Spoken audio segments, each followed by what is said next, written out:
Hello everyone, it's E66, your underpaid, undertraded, undershirt mechanic, and today we are going to be working on my 2020 Jeep Grand Cherokee, and we are going to be changing the Serpentine belt on it. So I'm going to give you a little bit of an overview on this process. Now, when you're coming up to the vehicle, you're going to have the hood to be popped open, and I'm going to show you where that is. And your Serpentine belt's right here on the motor. Now, this right here is your Serpentine belt. And so to help you out, I've got a big long flathead. So this right here is your Serpentine belt. And this is your tensioner. What you're gonna do is put a 3/8 ratchet. I'm gonna show you what tools you're gonna need. And this is basically the whole setup for your belt. Now, you have your air compressor, your water pump, your idler over there. I would suggest taking a photo so you know exactly how the belt runs. The grooves follow the grooves, that makes it easier. But you'll move this over and the belt just slides right off because this is the tensioner. Its only job is to keep tension. And I'm going to show you that in a second. Now, let's go over the tools that we need for this. Okay, first thing first, we're going to need a new belt. And I got this from O'Reilly's. It's a 3-year warranty, but this is a Gates Micro V, and I've used their belts before, very happy with them. K060664A 6PK1686. Basically, it's very common because the 3.6 Dodge used it, Stellantis used it on a lot of vehicles. Gloves aren't necessary, but it's nice to keep your hands from getting dirty or scratched up while reaching under there. You will definitely have to have a 3/8 ratchet.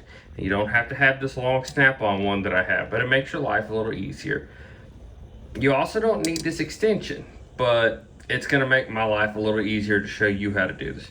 Also, Dr. Pepper is not necessary, but it is a nice addition to this. So let's start with the repair. Now, to start the repair process, we're going to start with the Jeep. On the inside, make sure it's off, parking brakes on, all that fun stuff. And don't judge my car, it's dirty. You're gonna come down here to your hood release, and you're gonna pull this, and your hood pops right up. And when you pop your hood, you should hear a clunk and it rise up some. And you might get a notification on your dash that the hood's up. Now, if it doesn't come up or this is loose, you have an issue. And then at that point, I would suggest possibly looking at taking to a mechanic shop from there. So let's go to the next portion where we open up the hood. Now, this is where you can see the gap where the hood is no longer attached. And this is a situation where gloves are your friends. And let me explain why. I live in the north now, but I lived in the south my whole life. I know, shocking with my accent. But I have opened an engine before and there's a snake in there. Now, was the snake really close? No. Did I almost have an accident? Yes, because I'm not a fan of the danger noodles. I don't hate them, I just choose to keep them away from me as they choose to stay away from me. It's a symbiotic relationship. So gloves are important to help protect your hands and possibly help reduce potential damage. Now, under here, there is a lever that you grab. And I'm gonna attempt to show you. All right. This is the lever for your release. Push it to the left, and then you can push up with one hand. Now, most of these vehicles you're gonna have are gonna have hydraulic hoods. If you have a lot of difficulty or it doesn't want to open, it might need some grease, or it might be that this hydraulic shock has gone out. They're not super hard to replace, I've done it before, but this hood is heavy, so be mindful if you do attempt that repair and not let it hit you. I would prop it with like a broom handle, mop, something, or have a friend hold it. Just word of advice.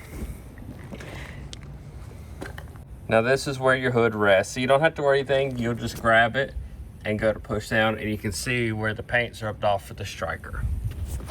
Now you will insert your ratchet like this, and you will turn it to the left. Now with your belt loosened, you'll just reach up and get it off. At this point, you can let the tension out, well, the tensioner back on the tension, and get it. Now, if you find it's real sloppy or super easy, and I'm not saying this will be the easiest thing, and I'm not saying I'm the strongest person in the world, but you might have a tension that's going out, so that might be something to consider. The bolt for it's right. Now that the belt is loose, you'll just grab it and pull off.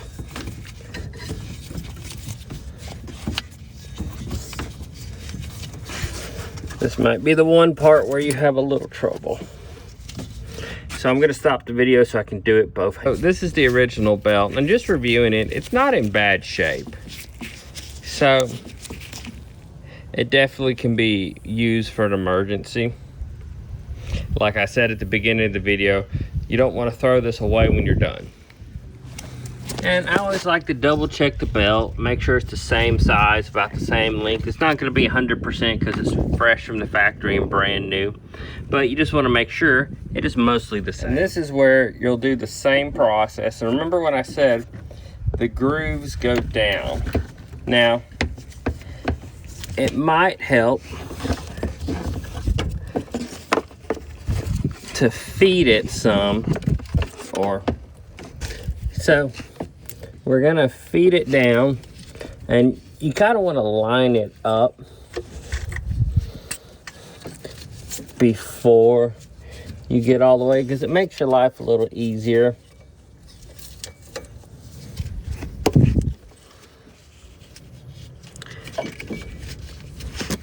And it's not an exact science.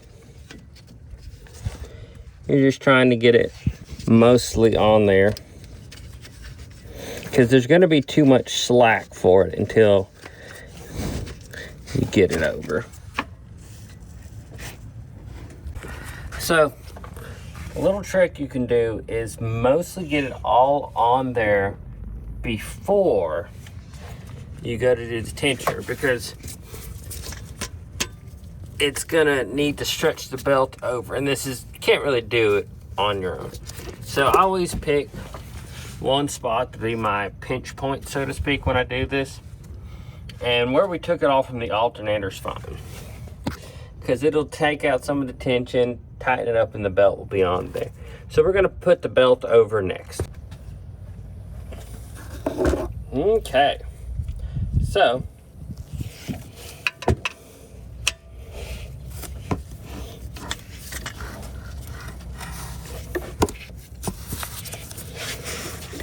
this is where you're going to struggle a little bit. So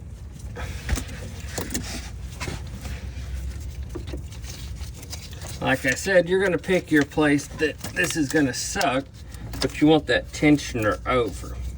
Now before you let this over, you want to make sure you're on the grooves. Push the belt over.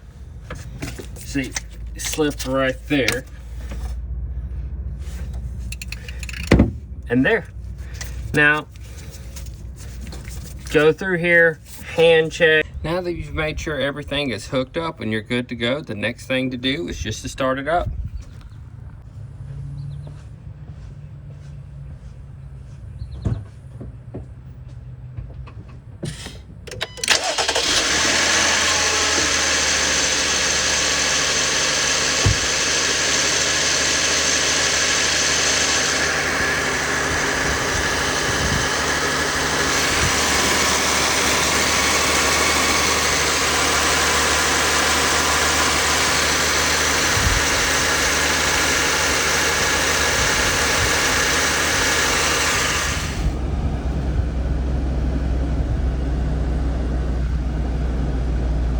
All right, I turned the car off for the sake of audio. You can shut the hood when the car's all on, but just make your life easier.